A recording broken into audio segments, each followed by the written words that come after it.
ஊழலுக்கு எதிரான எல்லா முயற்சிகளுக்கும் என்னோடய ஆதரவு நிச்சயமாக உண்டு. அந்த வகையில் வந்து இதுக்கு என்னுடைய முழுமையான ஆதரவு இருக்குது.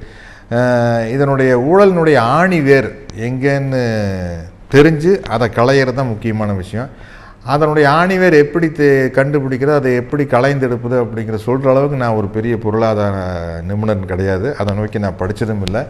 இருந்தாலும் ஒரு பாமரத்தனமான சில சமயத்தில் பாமரத்தனமான ஒரு மனிதன் சொல்லும் யோசனை வந்து சிறந்த யோசனையாக இருக்கலாம். அப்படி ஒரு பாமரனாக இருக்கிற சத்யராஜ் வந்து நான் சொல்கிற விஷயம்னா, இந்த கரன்சியை ஒழிச்சிட்டு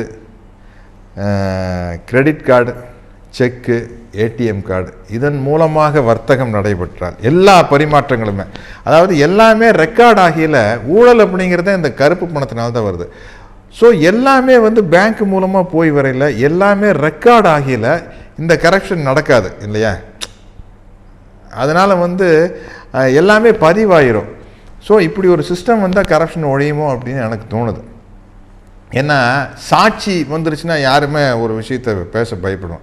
இப்போ நான் பேட்டி கொடுக்குறேன், நீங்கள் வந்து டேப் ரெக்கார்டில் ரெக்கார்ட் பண்ணாமையோ இல்லை டிவியில் பதிவு பண்ணாமையோ ஒரு பத்திரிக்கைக்கு நான் பேட்டி கொடுக்குறேன்னு வச்சுக்கங்களேன், ஏதாவது நான் சொன்னதை வந்து பத்திரிக்கையில் எழுதுனதுக்கப்புறம் அதை நான் மறுத்தும் கூட பேசல. ஐயா நான் சொல்லிங்க அவங்க இஷ்டத்துக்கு எழுதிட்டாங்க அப்படின்னு சொன்னேன். நான் அப்படியெல்லாம் சொல்லவே இல்லைங்க, அவர் நிருபராக எழுதிட்டாங்க அப்படின்னு நான் சொல்லலாம். ஆனால் பதிவாயிருச்சுன்னு வச்சுங்களேன், டேப்பில் ரெக்கார்ட் பண்ணிட்டாலோ இல்லை டிவியில் ரெக்கார்ட் பண்ணிட்டாலோ நான் அதை மாற்றி சொல்ல முடியாது. ஸோ இந்த பதிவு அப்படிங்கிறது ஒரு முக்கியமான விஷயமா இருக்குது. அப்போ பணப்பரிமாற்றம் கூட பதிவாகும்போது அதில் திருட்டுத்தனம் நடக்காதோ அப்படின்னு எனக்கு தோணுது. தலைவர் பாட்டுதான் திரும்ப திரும்ப நம்மளுக்கு உதாரணம், திட்டம் போட்டு திருடுற கூட்டம் திருடி கொண்டே இருக்குது, அதை சட்டம் போட்டு தடுக்கிற கூட்டம் தடுத்து கொண்டே இருக்குது, திருடராய் பார்த்து திருந்தாவிட்டால் திருட்டை ஒழிக்க முடியாதுன்னு பட்டுக்கோட்டையார் எழுதியிருப்பார் திருடாதே படத்தில் புரட்சி தலைவருக்கு.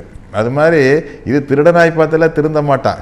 ஏன்னா அதே பட்டுக்கோட்டையார் தான் இன்னொரு பாட்டு எழுதிக்கிறாரு, தானா எல்லாம் மாறும் என்பது பழைய பொய்யடா அப்படின்ட்டு. அதனால் தானாகவும் மாறாது. அதனால் இப்படி ஒரு சிஸ்டம் எனக்கு தோணுது. இது எப்படின்னு தெரியல.